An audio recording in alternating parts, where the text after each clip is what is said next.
Why don't they ever measure the IQs of Democrats versus the IQs of Republicans? I'd Yeah, like to read that. it's probably relatively equal. I would guess. I mean, you got all these like college professors, and it's like college educated women especially vote Democrat as a general rule. So yeah, I mean, it's just not a matter of IQ with regard to that. It's also a matter of, you know, like how easily indoctrinated you are and how conformist you are and how emotional and irrational you are. And just how cowardly you are, where you're just not going to assert your own beliefs. You just tuck your tail between your legs and bow your head and just follow along what people tell you or pretend to, just because you're afraid of getting punished or ostracized or whatever.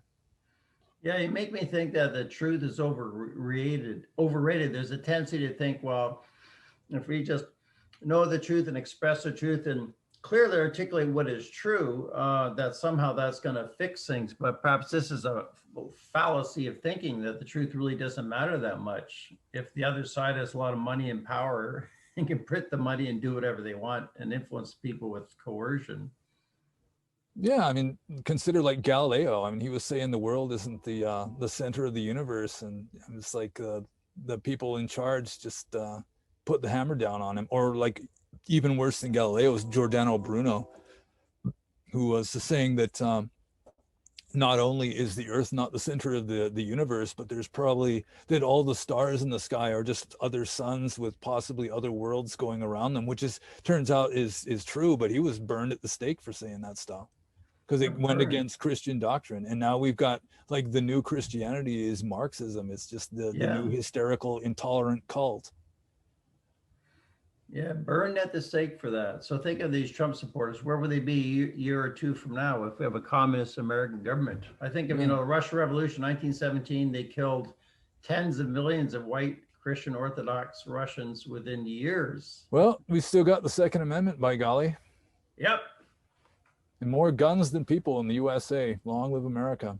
Hey, God bless America. God bless the Second Amendment. I made a video just to tell the audience called Buddhists for Guns. Go to my Buddhism playlist. I got 30 playlists on my brand new channel. And I filmed it in China 5 years ago. 5 years ago this month. Buddhists for Guns. Yeah.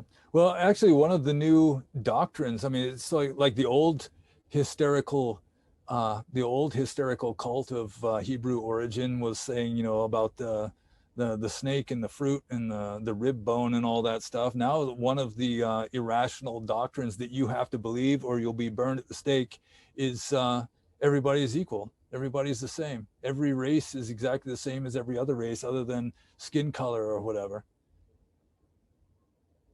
But there are differences physically and psychologically.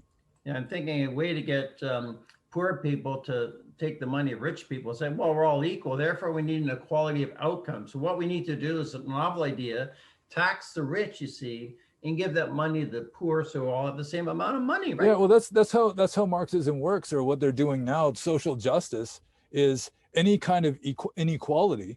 You know, like black people go to jail more and they don't make as much money and they don't do as well in school, that because everybody's equal, that has to be Whitey's fault. So that's repression. You know, it's like white patriarchal oppression. And so then you have to use affirmative action and this kind of thing to fix the oppression. But actually, it's not the oppression that's causing it, or it's not causing most of it, certainly.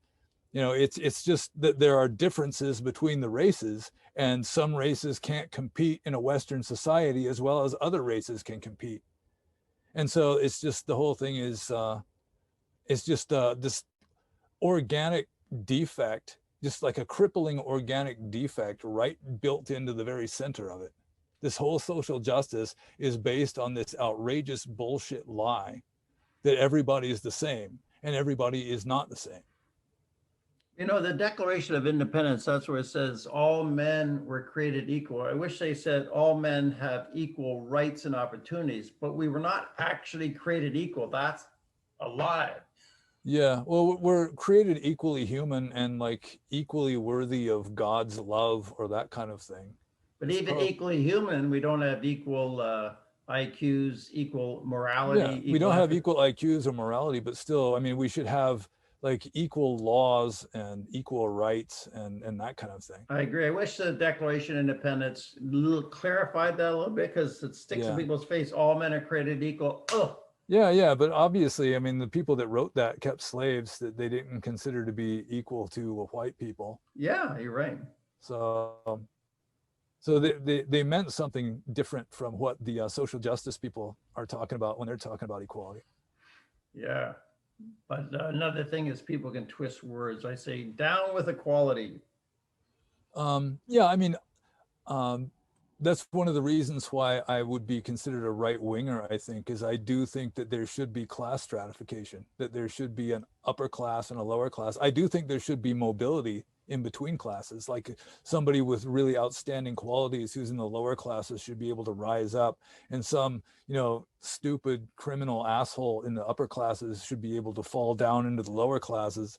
But the fact that there is class stratification is relatively good. I mean, it's like the upper class, the leisure class, is usually responsible for the highest aspects of culture. You know, like the masterpieces of art and that kind of thing is usually subsidized and like paid for by the upper classes. You know, like the Renaissance, it was all these rich merchants and the Medicis and all this that were really endorsing the artistic masters. And the lower classes, you know, like in early America, they weren't even allowed to vote, which is probably best because you don't want an ignorant rabble making your political decisions for your country. I agree. We should expand on this theme, like hierarchical relationships. Yeah, I think the founding fathers, they hated democracy, the idea of one man, one vote. But just the whole concept, even with Buddhism, remember Asha and Sona saying that the human realm is hierarchical. The animal realm is hierarchical as well. I think even the Deva realm is. So from a Buddhist view, reality is hierarchical. So that's the way it should be, and that's the way it is. Yeah, I agree with what you said. yeah, yeah. The 31 planes of existence aren't all equal. Yeah, someone left a comment once on one of your videos, say this is the ultimate understatement. There's no equality in 31 planes of existence. Venerable Padabasa. Yeah. Yeah, and if you do have class stratification, there are going to be certain races that are in certain classes more, you know, they're going to be more likely to be in certain classes, but there's always going to be individual differences. So How about the statistics, caste system? Like I think during the Buddha's lifetime, 2,500 years ago, the caste system was just getting really established in India, perhaps yeah. less so than it was just a couple of centuries ago. Does that make sense, the caste system? Well, I mean, it made sense how it started. And Julius Evola thought that was just, excuse me, Julius Evola thought that the caste system was like the way the Aryan race originally began. He really liked a hereditary class system. But like I said earlier, I think there should be mobility between classes. So like a hereditary class system or a caste system, I don't like so much. I And the mean, Buddha did, meritocracy, right? yeah, By merit yeah, and yeah, ability. meritocracy would be better. And the Buddha didn't like it all that much either. He sort of made fun of the caste system, and in the Sangha, it's just like all the caste and the class differences disappeared. It was like all the rivers meet together in the ocean and become one ocean, and all the different classes or castes meet together in the Sangha and just become one Sangha. You know, so he didn't have much use for it.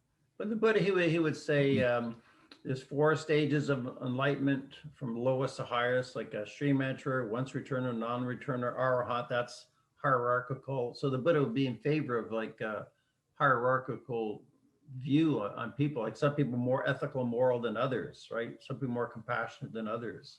They're not all the Um, same.